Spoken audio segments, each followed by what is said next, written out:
sekolah berapa nanti katanya. Kalau dia mau daftar kedokteran berapa. Dia akan menjadi orang yang sengsara hidupnya, yang akan datang serahkan kepada Allah SWT. Dan optimis Allah akan membukakan rezeki kepada kita.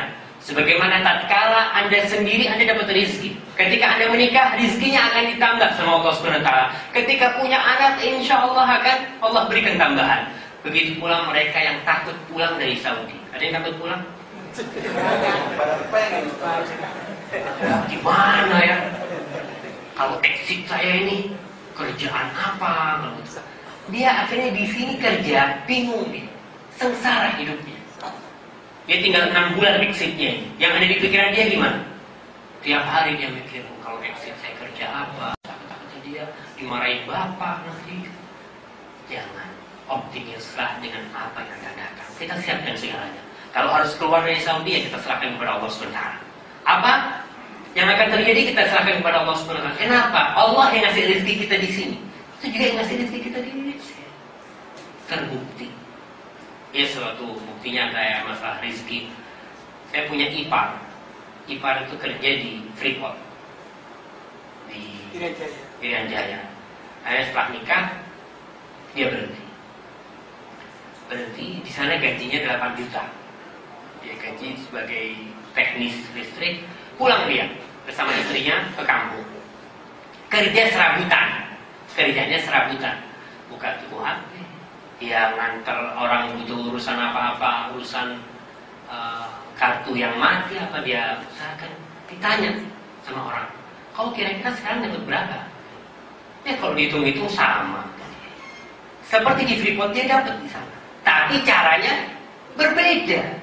Allah akan kasih husnudzon kepada Allah Subhanahu wa taala. Insya Allah Anda dapat gaji 1 juta di sini, mungkin di Indonesia dapat gaji 500 tapi cukup. Di sini 1 juta nggak cukup. Maka hiduplah, semangatlah atas apa yang Anda kerjakan hari ini, bergurulah pada masa lampau dan optimislah dengan masa depan yang akan datang. Kemudian yang ketiga, qada dan qadar. Berimanlah dengan takdir Allah Subhanahu wa taala. Orang lahir di dunia ini sudah membawa catatannya. Musibah yang akan datang pasti datang. Musibah yang akan menimpa kita pasti menimpa kita. Maka percayalah bahwasanya di balik semua musibah yang Allah turunkan, itu ada hikmah di situ. Orang yang beriman dengan takdir Allah Subhanahu wa taala, tatkala dia berusaha, dia punya toko kebakaran tokonya, apa yang akan dia lakukan? Orang yang beriman dengan takdir Allah, dia akan mengatakan inna lillahi wa inna ilaihi raji'un. Allahumma ajurni fi musibati. Ya Allah, berilah aku pahala atas musibah yang menimpaku ini. Wa akhlifni khairan minha. Dan kasih aku ganti yang lebih baik. Selesai. Orang yang tidak percaya dengan takdir Allah, apa yang akan dia katakan? Aduh, itu gara-gara kompornya itu. Itu kalau kompornya dimatikan nggak kebakaran, kata dia. Betul. Kalau dimatikan nggak kebakaran. Tapi sekarang sudah terjadi. Apa gunanya lau? Andai kata aku nggak berangkat ke Saudi, andai kata aku di Indonesia, aku bisa mengantarkan jenazah ibuku umpamanya. Sudah selesai, kita nggak tahu dengan takdir Allah SWT. Berimanlah.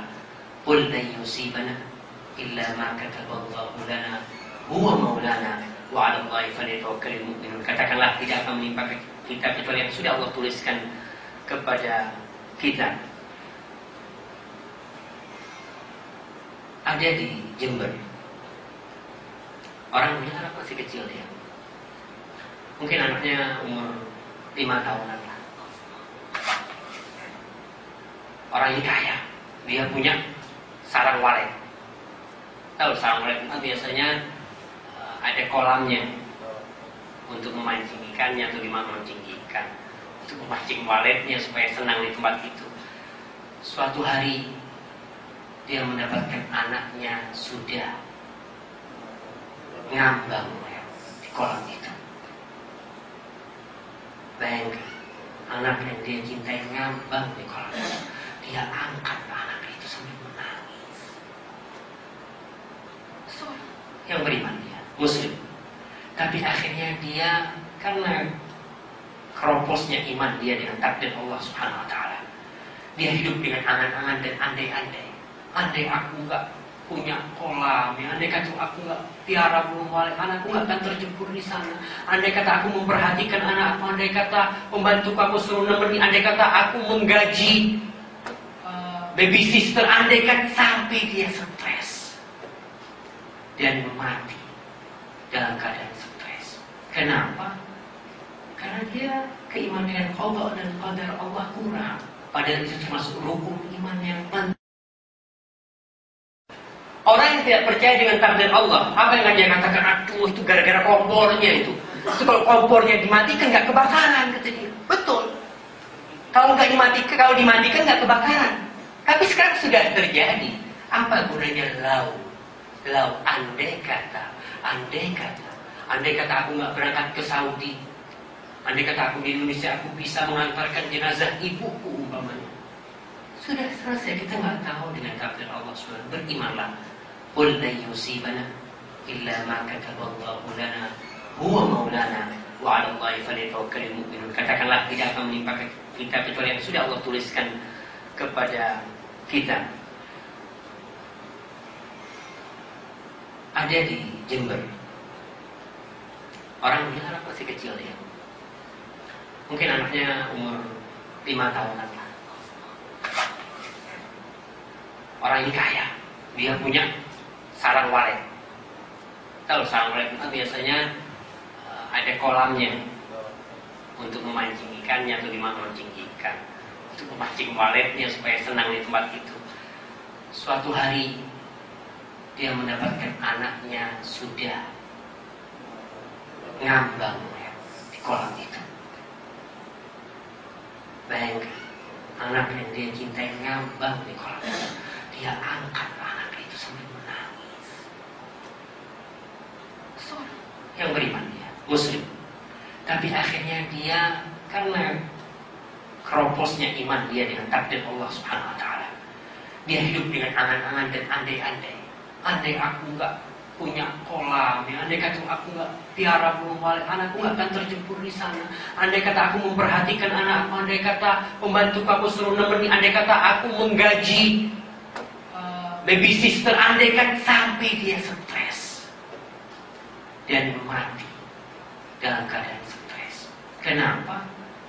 Karena dia keimanan dengan qada dan qadar Allah kurang. Padahal itu termasuk rukun iman yang penting.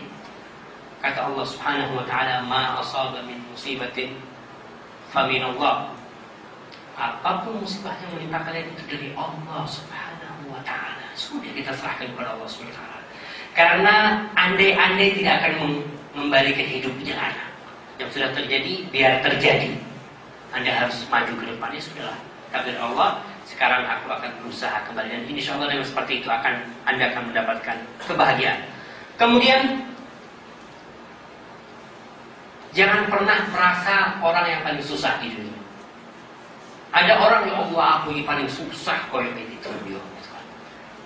Kita kadang-kadang ke tempat teman dia, kita ngelihat dia dizalimi sama majikannya. Yang dizalimi sama majikannya itu bukan cuma kamu, banyak konconya. Maka coba kita dengan seperti itu akan melihat, ya Allah, kalau gitu ya bukan aku aja yang susah. Dan ingat, inna ma'al usri yusra.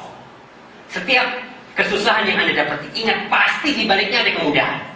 Anda ngelihat tali, kalau itu sudah ditarik, apa yang diharapkan? Putus tali itu. Dan begitu janji Allah SWT. Setelah kesusahan, mungkin Anda pulang ke Indonesia, exit susah, ingat, inna ma'al usri yusra. Dan Allah ulangnya lagi, inna ma'al usri yusra. Ada kemudahan setelah itu. Walai yaghlibal usru yusrain. Kata Nabi, tidak mungkin satu kesulitan itu mengalahkan dua kemudahan. Pasti kemudahannya lebih banyak. Dan saya mau tanya sama Mas ini, berapa kali antum kena musibah? Sedikit. Bisa dihitung? Banyak banget. Berapa kali antum senangnya? Lebih banyak? Lebih banyak senangnya atau lebih banyak susahnya?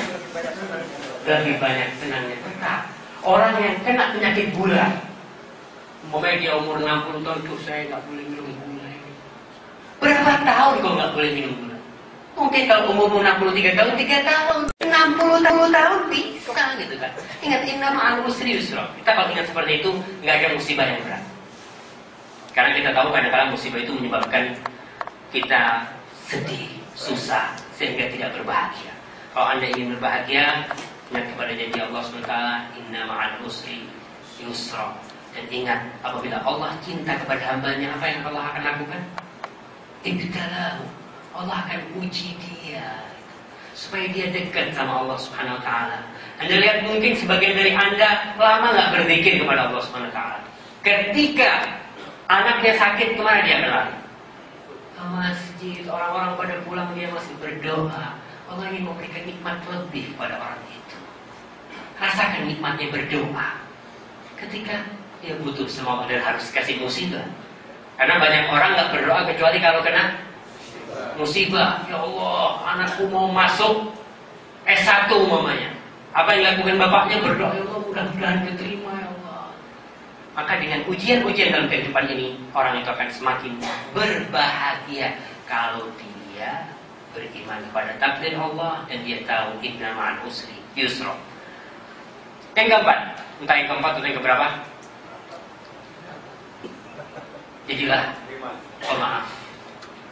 Anda ingin berbahagia, jangan suka marah, jangan menyimpan dendam.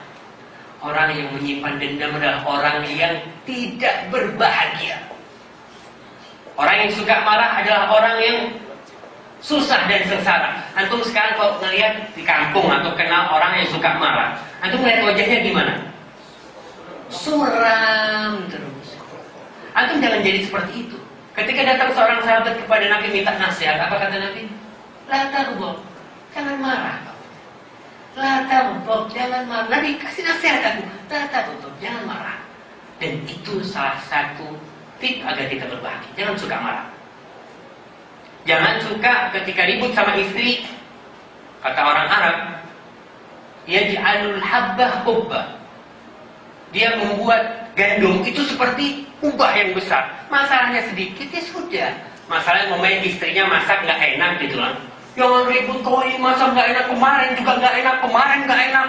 Tahun kemarin kau makan enak terus, sekarang karena marah. Akhirnya marah sama saya, lah pakaianmu nggak pernah bener kau di rumah. Padahal masalahnya makan, mungkin kurang